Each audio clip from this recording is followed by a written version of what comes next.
Hello, my people. Good day to you. Good morning, good afternoon, good evening. Whatever time zone you're listening to this, thank you for joining me on today's episode of Daily Mind Shift. My name is Michael Ojuala for Mindset Transformation Africa. And on today's episode of Daily Mind Shift, I will anchor today's episode on this particular statement.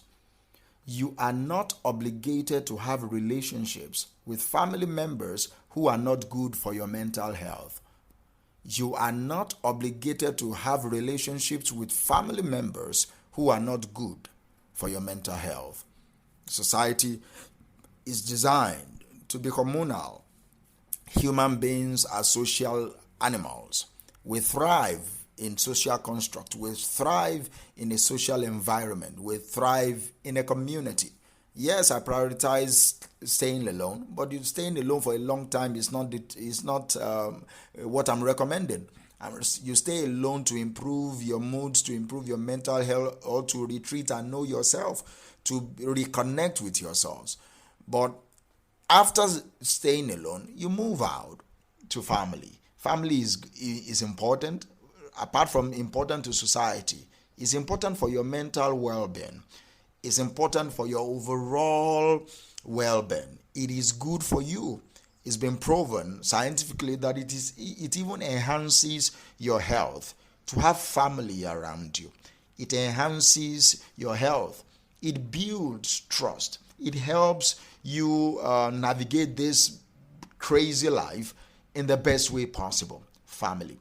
Nevertheless, as important as family is, it is also key for you to know that family are not perfect.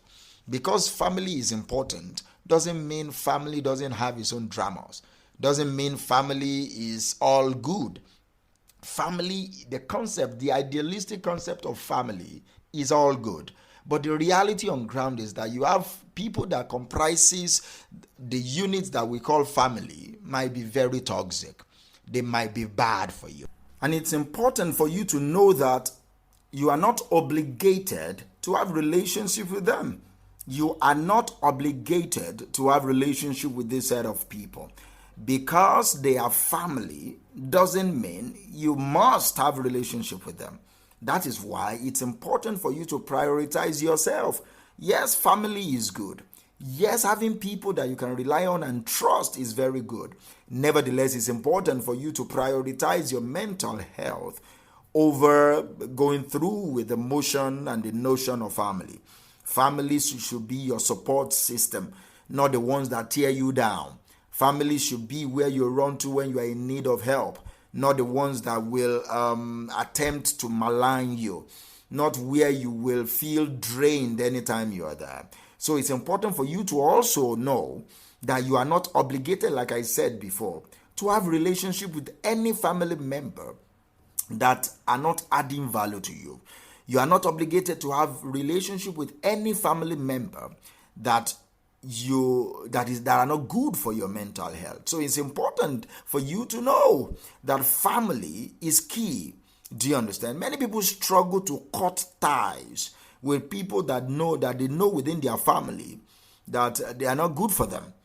Whether the person is a parent, whether the person is a brother, the significant other, a husband or a wife, or even children. It's important for you to know that it's key. It's very, very key that you know, why do we struggle to cut ties with people, with family members that are not improving our life? Why do we struggle?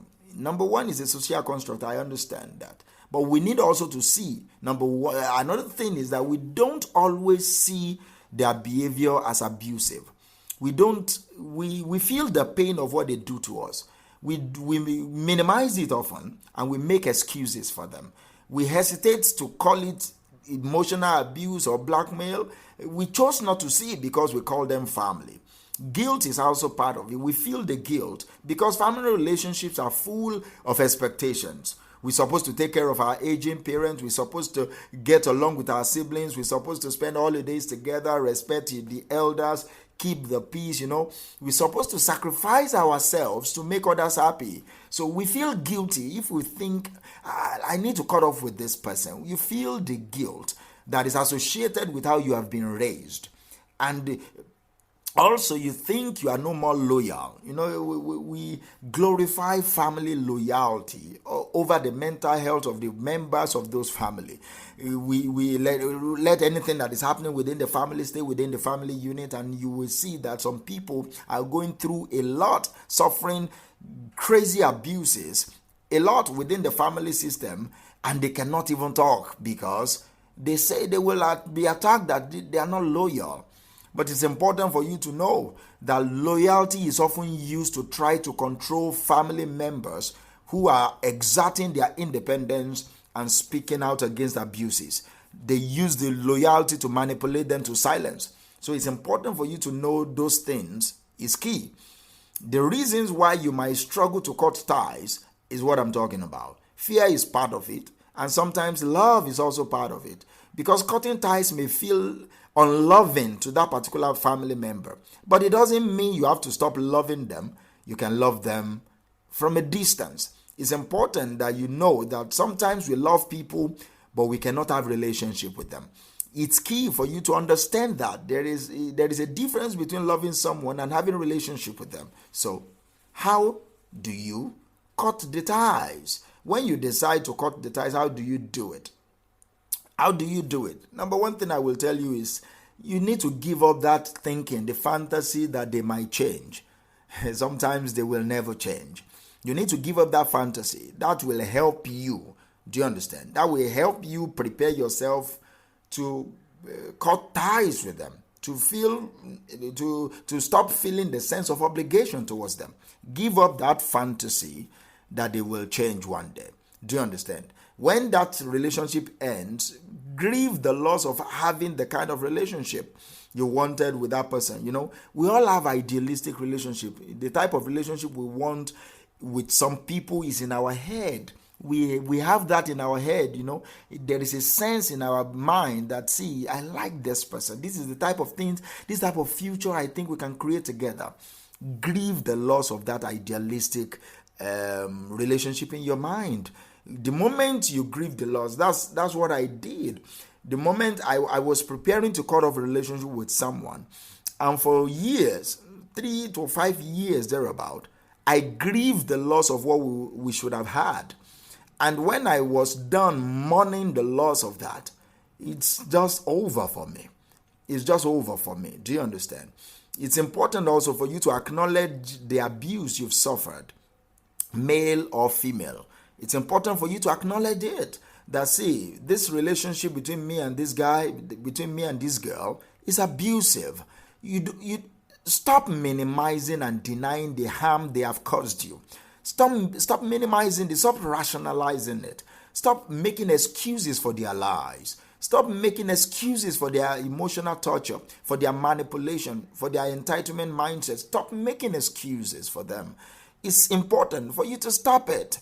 Do you get? When you stop and acknowledge their abuse, it helps you stop feeling obligated to be with them and to condone and keep condoning their behaviors. What are we talking about? You are not obligated to have relationships with family members who are not good for your mental health. It's important for you to know. And lastly, for you to be able to cut off with them, if it helps you, seek for therapy, all right? Find a support group that will definitely help you grow. Find a support group, seek therapy. Find some friends, do you understand, that will help you. Some people meant well, but they cannot help you. They don't understand why you want to break off with that particular family member. So they might not be the people that can help you navigate through this. Do you understand? So go out and be with you. Cut off relationship with these people, especially if you know they are not good for your mental health. Thank you, and we'll talk tomorrow. Bye.